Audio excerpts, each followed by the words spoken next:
ظلم و جبر، افلاس و بدحالی، بے چین اور مضطرب عالم آج پھر کسی ایسے نظام کا متلاشی ہے جو اس دنیا میں سسکتی انسانیت کو امن و سکون اور محبت دے سکے۔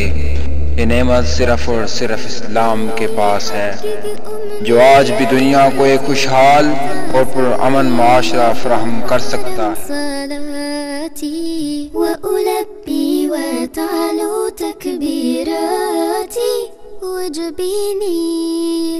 اسلام کا سب سے بڑا مسئلہ اس کی حقیقی پہچان کا ہے۔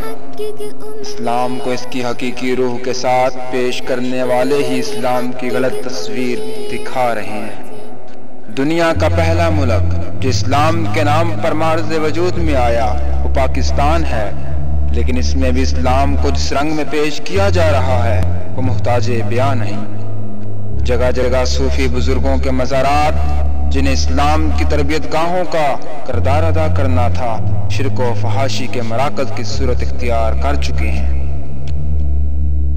اب ضرورت اس بات کی ہے کہ جگہ جگہ اسلام کے مراکز یعنی مدارس اسلامیہ قائم کیے جائیں جو عوام الناس کو قرآن و سنت کی روشنی میں حقیقی اسلام سمجھا سکیں۔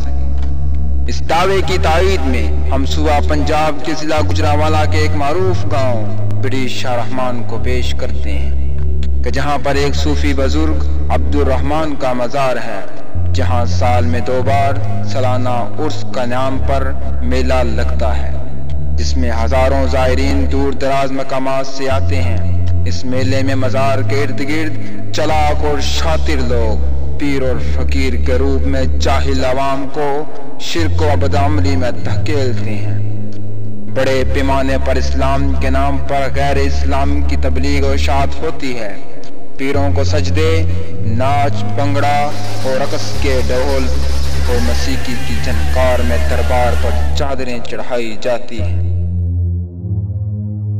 مرد و زن کی اس بھیڑ میں چادر اور 4 دیواری کی حرمت کو پامال کیا جاتا ہے، چرس اور بھنگ پلا کر عقل و دانش سے محروم کیا جاتا ہے،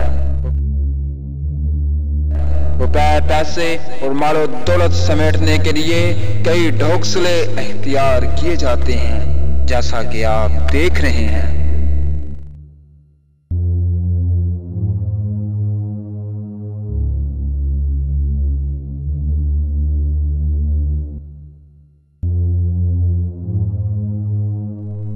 افسوس اس بات پر ہے کہ اس میلے میں عوام الناس کو تفریح کے لیے مزار کے ارد گرد فحاشی اور یعنی کو منظم انداز میں حکومتی سرپرستی میں فروغ دیا جاتا ہے۔ تھیٹر، سینما، موت کا کنواں، سرکس اور دیگر تفریحی کھیلوں کی آڑ میں خوب رو رقصائیں دیہاتی نوجوانوں کو فحاشی کی دعوت عام دیتی ہیں۔ اسلام کے نام پر فحاشی، شرک، بدعت کے کاروبار کو روکنے کے لیے مقامی علماء واعظ و نصیحت کے ذریعے ان کی مذمت تو کرتے رہتے ہیں، لیکن یہ تو آپ جانتے ہی ہیں کہ یہ کام صرف مذمت سے رکنے والا نہیں، اس کے لیے تو بڑے وسیع پیمانے پر عوام الناس کی اصلاح و تربیت کی ضرورت ہے۔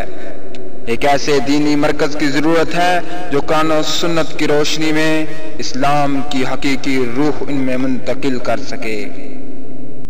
جاہل عوام کو شرک و بدعت سے نجات دلا کر صرف اور صرف واحد خدا کی عبادت کی طرف متوجہ کیا جائے۔